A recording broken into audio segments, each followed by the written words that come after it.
Good morning students.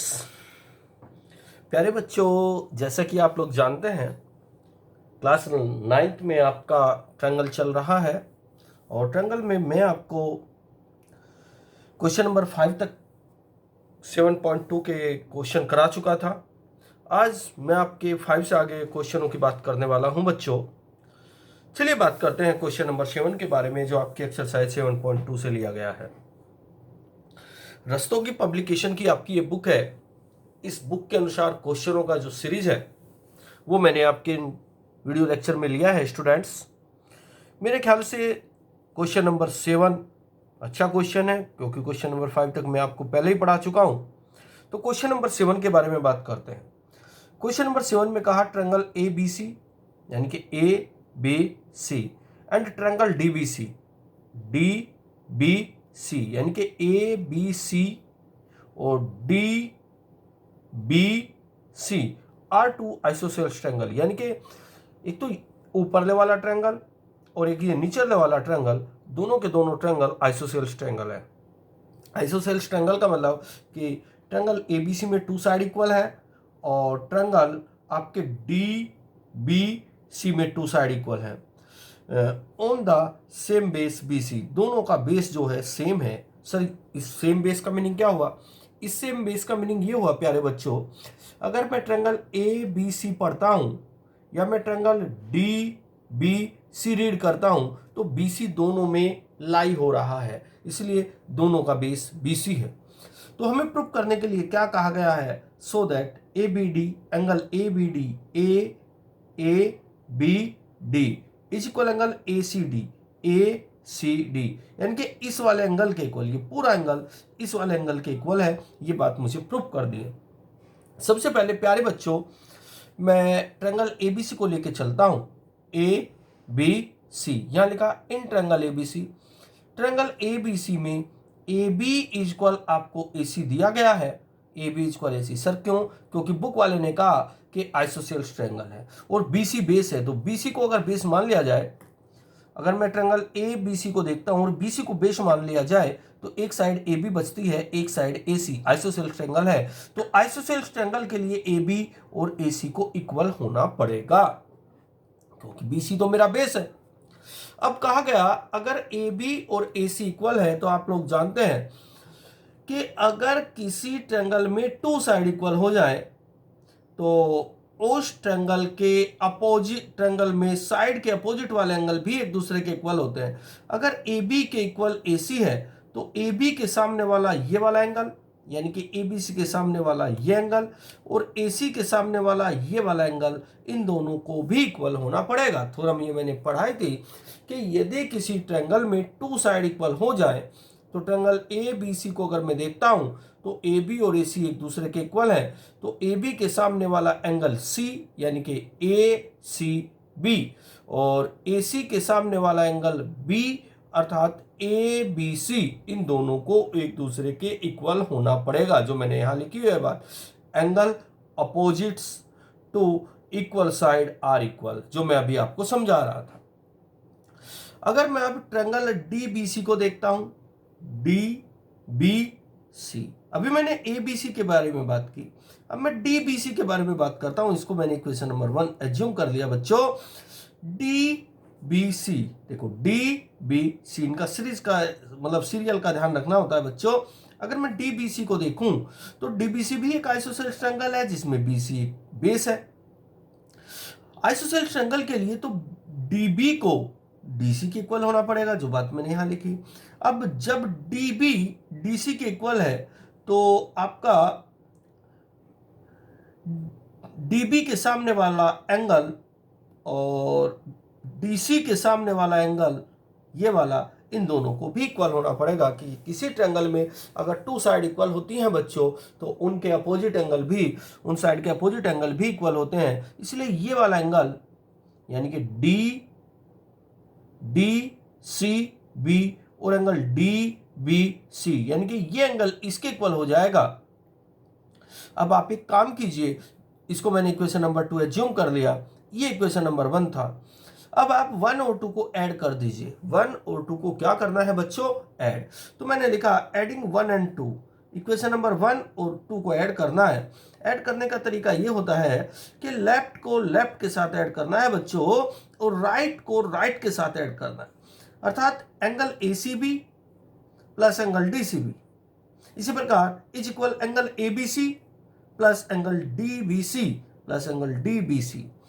अब अगर मैं ACB को देखता हूं, ACB यानी कि ये वाला एंगल, फिर देखता हूं एंगल DCB यानी कि पहले इस एंगल की बात हुई बच्चों, अब इस एंगल की बात हो रही है, तो ये पूरा बन जाएगा ACD जो मैंने यहां लिखा है। एंड सिमिलरली एंगल ABC यानी कि ये वाला एंगल प्लस एंगल DBC यानी कि ये वाला एंगल, अगर आप इस वाले एंगल को और इस वाले एंगल को ऐड कर रहे हैं तो ये पूरा एंगल बन जाएगा। और ये पूरा एंगल क्या है? ABC, ABD, ACD। तो इसका मतलब ये हुआ angle ACD is equal angle ABD, अर्थात angle ABD is equal angle ACD। यही मुझे प्रूव करना था। चलिए अगले क्वेश्चन के बारे में बात करें।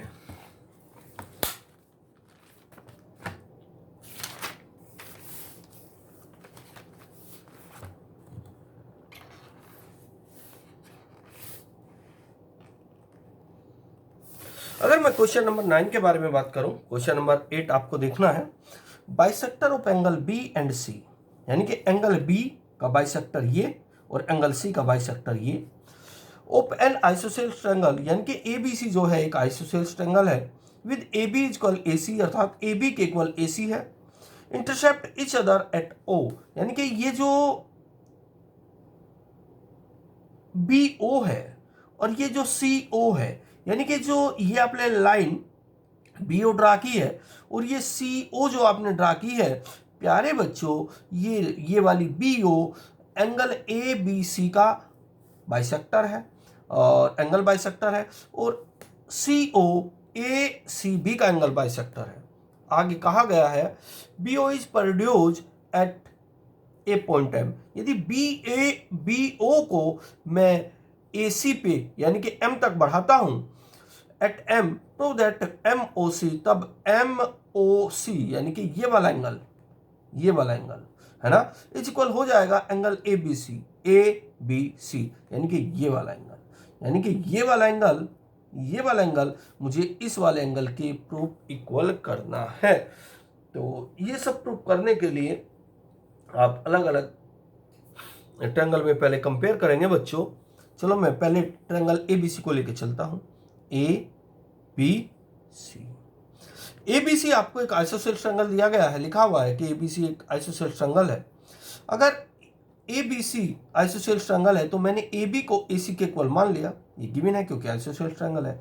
अगर AB और AC इक्वल है तो AB के सामने के मतलब AB का अपोजिट एंगल ये है ना, और AC का अपोजिट एंगल ये दोनों एक दूसरे के इक्वल हो जाएंगे। यही बात मैंने यहां लिखी, angle ACB is equal angle ABC। अब एक काम कीजिए, आप एंगल ACB और एंगल ABC दोनों तरफ 2 से डिवाइड कर दीजिए। तो मैंने लिखा divided by 2 on both side, इसको मैंने 2 से डिवाइड किया, इसको मैंने 2 से डिवाइड किया। अब अगर मैं एंगल ACB को 2 से डिवाइड करूं तो एंगल OCB बन जाएगा। सर क्यों? क्योंकि जो OC है एंगल ACB का बाइसेक्टर है, तो एंगल क्या बन जाएगा आपका? OCB। इसी प्रकार अगर मैं BO एंगल बाइसेक्टर है तो एंगल ABC को 2 से डिवाइड करने से आपका बन जाएगा OBC। अब angle OCB equal angle OBC हो चुका है। अब अगर मैं एंगल OBC को देखूं तो इस एंगल का सम, प्यारे बच्चों ध्यान से सुनना, इस एंगल का सम प्लस इस वाले एंगल का सम हो जाएगा इस वाले एंगल के इक्वल। सर क्यों? क्योंकि ये एक्सटीरियर एंगल है ट्रायंगल OBC में। ट्रायंगल OBC में एक्सटीरियर एंगल MOC है, तो एंगल MOC इज इक्वल आ जाएगा angle OBC plus angle OCB, यानी कि इस एंगल का सम प्लस इस एंगल का सम इक्वल इस एंगल का सम एक्सटीरियर एंगल से। डियर स्टूडेंट्स, एक्सटीरियर एंगल के बारे में मैंने बताया था, यदि किसी ट्रायंगल में किसी एक साइड को रिड्यूस किया जाए तो उससे अपोजिट जो टू एंगल होते हैं उन दोनों एंगल का सम उस एंगल के इक्वल होता है। अब MOC मैंने OBC को ऐसे रखा, OCB की वैल्यू मैंने यहाँ से रखी OBC टू एंगल OBC। अब MOC को मैंने जो का तो रखा क्योंकि मुझे MOC प्रूफ करना है, तो MOC एज इट इज ही रखा, टू एज इट इज रखा। मैंने वापस इसको OBC के रूप में तोड़ दिया, OBC प्लस OBC भाई, OBC plus actually O angle ABO। अब OBC प्लस एंगल OBC के स्थान पर मैं एंगल ABO रख सकता हूं, जो मैंने पहले प्रूफ किया है। अब आप देखेंगे एंगल OBC, यहां देखेंगे OBC और एंगल ABO है ना। देखो एक बार ये वाला एंगल प्लस ये वाला एंगल, तो ये पूरा एंगल बन जाएगा कि नहीं बन जाएगा। एंगल ABO और OBC जो मैंने यहाँ लिखी है, अगर आप इन दोनों एंगल को सम करेंगे तो एंगल पूरा ये बन जाएगा ABC। यही मुझे प्रूफ करना था बच्चों। चलिए अगले क्वेश्चन के बारे में बात करते हैं। क्वेश्चन नंबर 10 आपको खुद करना है। अगर मैं क्वेश्चन नंबर 12 के बारे में बात करूं, जरा मन लगा करके समझना, इजी क्वेश्चन है, समझ में बहुत जल्दी आ जाएगा। ये दोनों क्वेश्चन थोड़े से मुश्किल से थे, लेकिन अगर इस क्वेश्चन को देखेंगे बहुत इजी है। Find all the angles of an equilateral triangle, यानी कि हमें किसी इक्विलेटरल ट्रायंगल के सारे एंगल निकालने हैं। मान के चलो ये मेरे पास ABC ट्रायंगल है।